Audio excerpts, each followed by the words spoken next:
ফরিদপুর সদর উপজেলায় আলিয়াবাদ ইউনিয়নের গাথাদর এলাকায় ঘটে যায় এক হৃদয় বিদারক ও ভয়াবহ ঘটনা। স্থানীয় সূত্র ও পুলিশের তথ্য অনুযায়ী মঙ্গলবার রাতে এক যুবকের হামলায় একই পরিবারে একাধিক সদস্য নিহত হন। অভিযুক্ত ২৮ বছর বয়সী আকাশ মোল্লা, তিনি ছিলেন ওই এলাকার হারুন মোল্লার ছেলে।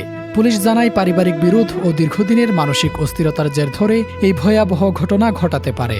ঘটনার দিন পরিবারের সদস্যের সঙ্গে তার কথা কাটাকাটি হয়। পরিস্থিতি ধীরে ধীরে উত্তপ্ত হয়ে ওঠে, যা এক পর্যায়ে নিয়ন্ত্রণের বাইরে চলে যায়। পুলিশের তথ্য অনুযায়ী আকাশ মোল্লা ধারালো অস্ত্র দিয়ে পরিবারের একাধিক সদস্যের উপর হামলা চালায়। এই হামলায় তার দাদি আমানা বেগম এবং ফুফু রাহেনা বেগম নিহত হন। চিৎকার শুনে এগিয়ে আসা স্থানীয় রিকশা চালক আবুল চৌধুরীকেও হামলার শিকার হয়ে প্রাণ হারাতে হয়। ঘটনাস্থলে আরও কয়েকজন স্থানীয় ব্যক্তি এগিয়ে আসে ভয়াবহ দৃশ্য প্রত্যক্ষ করেন। স্থানীয়দের ভাষ্যমতে ঘরের ভেতরে ও আশেপাশে তখন আতঙ্কজনক পরিস্থিতি বিরাজ করে। ঘটনার পরপরই অভিযুক্ত আকাশ মোল্লা পালিয়ে যান। পরবর্তীতে কোতোয়ালি থানা পুলিশ, ডিবি ও যৌথ বাহিনী রাতেই অভিযান চালিয়ে কলাবাগান এলাকা থেকে তাঁকে গ্রেফতার করে।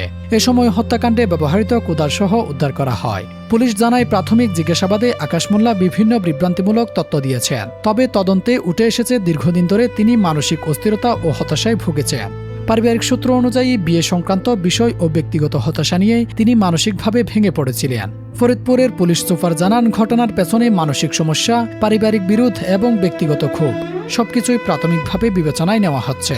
তবে তদন্ত শেষে প্রকৃত কারণ নিশ্চিত করা হবে। এদিকে ঘটনার পর পুরো এলাকায় নেমে এসেছে শোকের ছায়া। নিহতদের পরিবারে চলছে আহাজারি, আর স্থানীয়রা আতঙ্ক ও শোকের মধ্য দিয়ে দিন কাটাচ্ছে। স্থানীয়দের দাবি, ঘটনার সুষ্ঠু তদন্ত এবং দোষীদের দৃষ্টান্তমূলক শাস্তি নিশ্চিত করা হোক। এ ঘটনা আবারও মনে করিয়ে দেয় মানসিক স্বাস্থ্য, পারিবারিক সম্পর্ক এবং সময়মতো বিয়ে কতটা গুরুত্বপূর্ণ। ছোট্ট অবহেলা বা অস্থিরতা কখন যে ভয়াবহ পরিণতিতে রূপ নেয় তা অনেক সময় বোঝা যায় না। Desk report, true news.